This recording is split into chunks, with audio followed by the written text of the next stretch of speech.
درتو لاباس عليكم؟ كي درتو مع الصحيحه الامور مزيان، نتمنى تكونوا في احسن الاحوال. اليوم ان شاء الله جيت باش نقدم معكم واحد الوصفه اللي هي سهله ماهله، اللي هي عباره عن بسطيله بالدجاج. صراحه ممكن ديروهم قنينطات كما كنقول لكم، ممكن ديروهم على شكل بريوات. نمشيو دابا ان شاء الله معكم المقادير. كنحتاجوا واحد نص كيلو ديال اللوز.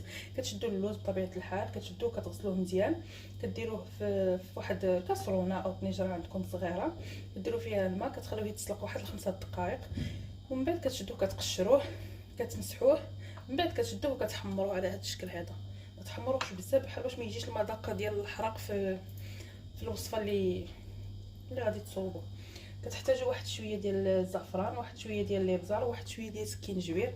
كتحتاجوا واحد الكاس كبير هكا عامر ديال زيت البلديه، واحد شويه ديال القرفه، واحد 9 البيضات او اكثر او قل على حسب يعني الحشوه تجمع لكم.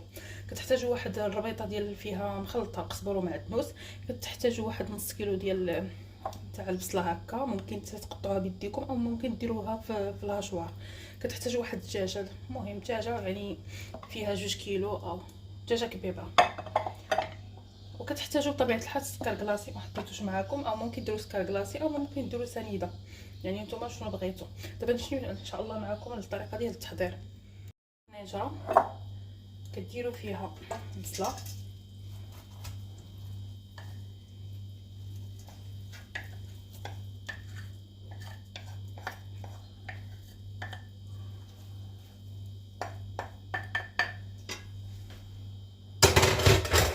كديروا فيها داك التوابل اللي قلت لكم كامله،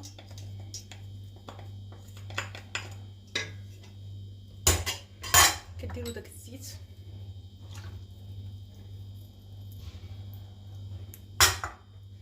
كديروا داك الربيطه ديال القزبر ومعدنوس،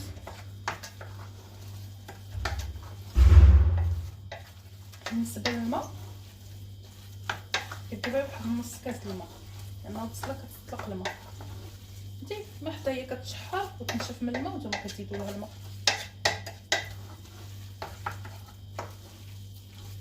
صافي. وكديروا الدجاجه ديالكم كذلك كتزيدوها هنا، هادشي اللي عملنا. بالنسبه للوز كتشدوه كطحنوه، خصو ضروري يتطحن.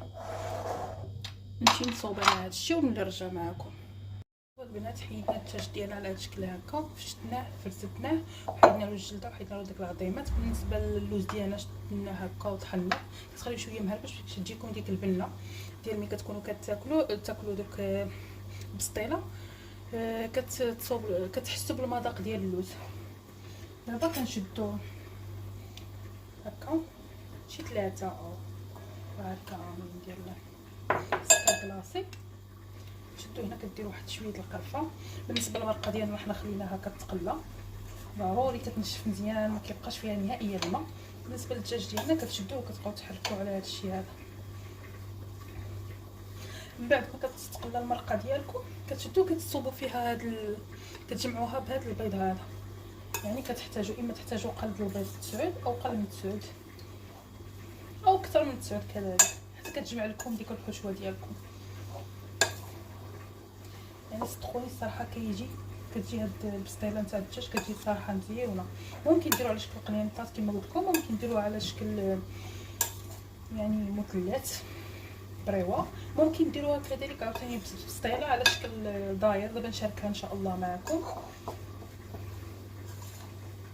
كنتمنى تجربوا هذه الوصفات الصراحه كيجيو مزيونين، يعني غادي تبعوا الطريقه وغادي ينجحوا معكم بطبيعه الحال.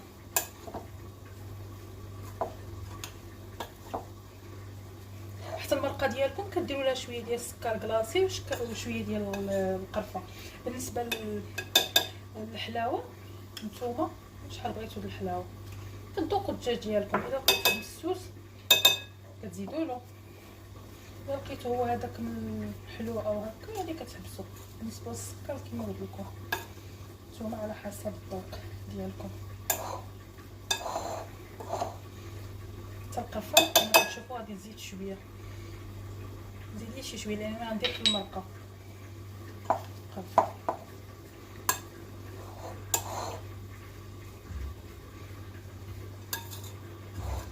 صافي هذا الشيء. من بعد ما غادي تطيب ديك التغميره غادي نخلطوا لها البيض، غادي نخلطوا كلشي، غنخلطوا ديك التغميره نزيدوها على الدجاج، وكذلك غادي نزيدوا هاد اللوز. المهم انا على ما طيب لي التغميره ان شاء الله نولي معاكم. شوفوا البنات كيجيو على هاد الشكل هكا. من بعد ما خلطنا كلشي دابا ان شاء الله نمشيو نعمروه. كما كتشوفوا قطعنا الورق ديالنا على هاد الشكل هكا. دابا ان شاء الله نمشيو نعمروه.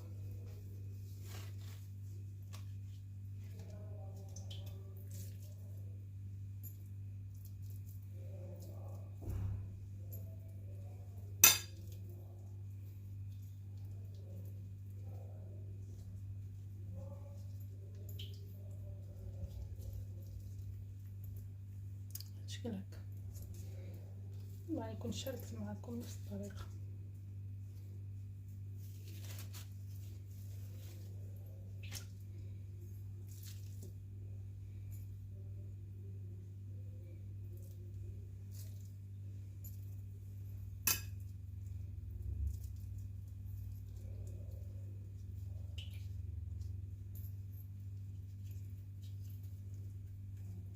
نكمل ان شاء الله على الكميه اللي عندي كامله ونرجع معكم.